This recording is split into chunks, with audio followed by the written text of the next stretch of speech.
Sustainable, realistic, Time bound. time bound. Notice, doon sa second session natin, I've been harping for you to come up with a short-term goal so that we can practice this. It can just be something as simple as I want 20,000 in my savings account by the end of the year. And there you go. That's specific, measurable, all of that. I've read your blogs. Yeah, you're getting there. And kaya nga, mas may mapag-uusapan kayo with your financial advisor kung may ganyan, di ba? Kesa yung gusto ko lang yumaman. Gusto ko lang dumami pera ko. Magkano yung pera mo? Kailan mo kailangan yung pera mo? Magkano yung marami? 12%, 30% growth, okay? 18%? What are we looking at? Because then, and only then, can the person begin to give you realistic alternatives. That's one thing dun sa blog post na nilagay niyo eh, di ba? Pinausap ko si, what's her name again? Che. Si Che. Didn't it make the conversation better? Yes. It becomes a two-way thing. Hindi yung salita lang siya na salita. Doesn't feel like she's just reading a script for a product. It's an actual conversation. Kasi nga, nakita ko talaga may specific ang gusto mangyari. You want to travel. Specifically, you want to travel with your kids to certain places by a certain period, correct? There you go. Because pag may ganun, mamamonitor na natin how close or how far we are from that goal. And it's a personal thing. Your goals are very different from hers. Even though dun sa comments, marami talaga gusto mag-travel. Gusto eh. You want to get out of the country. Okay, sige. So, yun yung maganda doon. Kasi ngayon, people can see, ay, investing pala includes pwedeng ganun. Because yun nga, nakita nyo talaga, we believe investing is denial yan. Yeah. That we're giving up something. No. It's a means to get what we want. For the time being. Di ba? Kaya nga I just finished this morning, kaya malat ako lalo. This morning, I started teaching MBA again dyan sa Paranaque. The term investment. What's the definition of investment? And surprisingly, a lot of people, even MBA students, they struggle with that. We keep saying something is an investment. Okay, what is an investment? May price ba? May price ba daw kapag sumagot? May price na.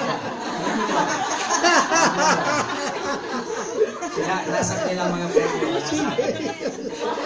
Hotel na. Hotel na. Diba? Ay, pag bumili ka ng sapatos, investment to. May tawag. Bumili ka ng investment. Ano ba talaga investment? We toss around the term. That you gain. And in the book, and that's why I like reading yung academic books, in the book that we're using, they have a very elegant definition of investment. And to them, investment is this. Investment is giving up something today for the potential of something bigger. That's an investment. So you have to give up something today. If you are not giving up something today, it is not an investment. True. For the time being. What did you actually give up? Kaya nga, ako din napaisip, that's such an elegant thing because people say, oh, bibili nila yung luho nila and they would justify it as an investment of some sort. What exactly did you give up then? Money. Hindi, Money you give up. invested, yeah. But that's an irrelevant. It's a choice eh. What exactly did you give up? It's an elegant definition. But it doesn't answer. Yeah. It doesn't say giving up something of value. It just says giving up something. So it can really be anything. It's an Basing it on- Yeah. But yeah, Expressed you're in a kasi you're wide- giving up something. General. You have to give up something for the potential. For the potential of something better. Because walang investment na 100%. May pain palagi. Investing does constitute pain. Because you could really have just bought that thing. That's why we have to find ways to justify things. And even companies, when they decide what to invest in, they always have to give up something to do that. An alternative. Yung tinatawag na nila opportunity cost. If you're going to apply that to these sessions we have, it can be argued as an investment. Why? What are you giving up? Time. Time to do something definitely more fun than listening to me. Especially on a Saturday with weather like this. Exactly. Diba? But why are you doing it? Some of you have been here, this is your third session. I'm sure it hasn't been easy. Agree. Matraffic, I don't know where some of you come from, but I do know some of you come from rather far away. Hassle din yung traffic na, kasi uwi pa kayo mamaya on a Saturday night. Traffic din yun. Some of you commute. Mahal yun kung mag-Uber. Diba? Or Grab. You could have done something else with all of these things, with the time and the money. So what is that potentially better thing you are angling for? Is that clear to you? So for you to judge if at the end of this program, it was actually worth your investment. Nag-improve ba yung finances mo? Did your habits change? Did you gain a new positive habit? And was that trade-off worth it to you? And only you can answer that. Only you can. I can't answer that for you. Nagpunta kayo dito, nakinig, may natutunan ba talaga kayo? Yes. Hindi naman yun eh. At yung natutunan nyo, may silbi ba? Yes po, sir. Magkakaroon ba yan ng silbi moving forward? Sana meron. But at the very least, masarap ba yung pagkain? Diba? Okay, kaya ngayon, masarap. At the very least. So when you're talking to that person, yes, go with someone that someone else knows. Agree? Pero pag kayo na mismo nag-uusap, tama din naman. Ask for the professional experience. How long have you been in the industry? How long have you been with that company? Para talagang nag-audition sila sa inyo. Because that's what it is. It is a job interview. So you want to see if this person is suited for it. Matagal na ba sila o baguhan? Sometimes it's good kung bago. Sometimes hindi. Depende na rin yan eh. But at least you should know.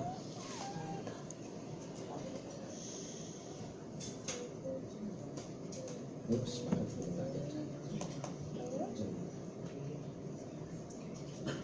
Then, personal experiences nila. Bakit yan? Because you have to find out if you can get along with that person. Match ba kayo? Because you will be sharing information with this person that you will likely not be sharing with anyone else. So, how long have you known Che? 10 years. 10 years. So, you're probably comfortable with her already. So, why her then? I mean, in the beginning, why? Was she someone you already knew? Was she a relative? I actually had like 5 or 6 Sun Life friends who Okay. sent it to me. But with her, kasi, I was comfortable in telling her how much we were. That's exactly what I mean. You want that sense of commonality with that person. Because it makes the conversation more natural. That's a fantastic. Kasi diba, bakit hindi na lang yung ibang 5? Diba? If you tell me the rest, why her at the end of the day? They were offering the same products. Yeah, no. They were, but they were very, they have awards already and stuff like that. And I mean, pag Sun Life, I mean, they're all offering Sun Life products. Kasi Sun Life sila lahat, is what I'm saying. But they weren't offering the same products. They were offering something else. A couple of them were pushing for products that I wasn't I felt that we weren't ready for Okay, but ano yung license ni Chet? Insurance or mutual funds? mutual funds. Oh, She mutual has a funds. mutual funds. So what I'm saying is, if those 5 people also have the mutual fund license, they would all be offering you the same thing. They can only offer you the same things. Diba? So kung ganun din lang, de dapat immaterial kung kanino ka bumili. Kasi pare-pareho lang naman yung binibigay sa iyo eh. But the fact that you found a sense of commonality with her compared to those others made you choose her. And more importantly, made you stick with her for what, 10 years? She's my friend. 10 years na. And like you said, friends na kayo, I guess. Yes, we've been friends. There. Eh, doctors are like that, di ba?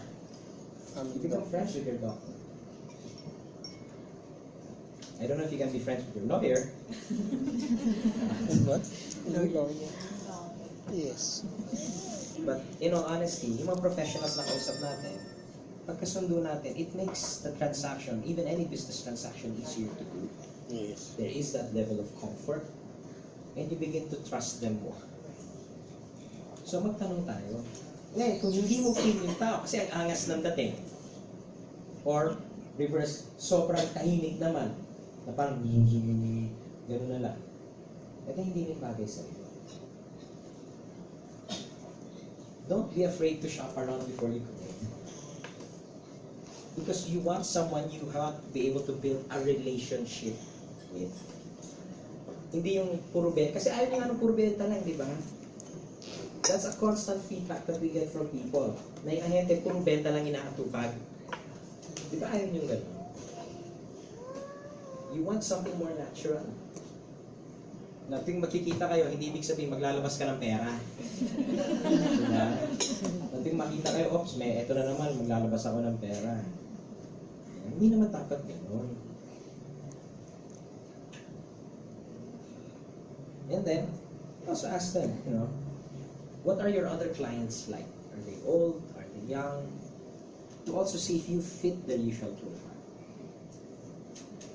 Case in point, me. I tend to prefer clients who do not like day trading in the stock market. So if a person wants to buy, sell,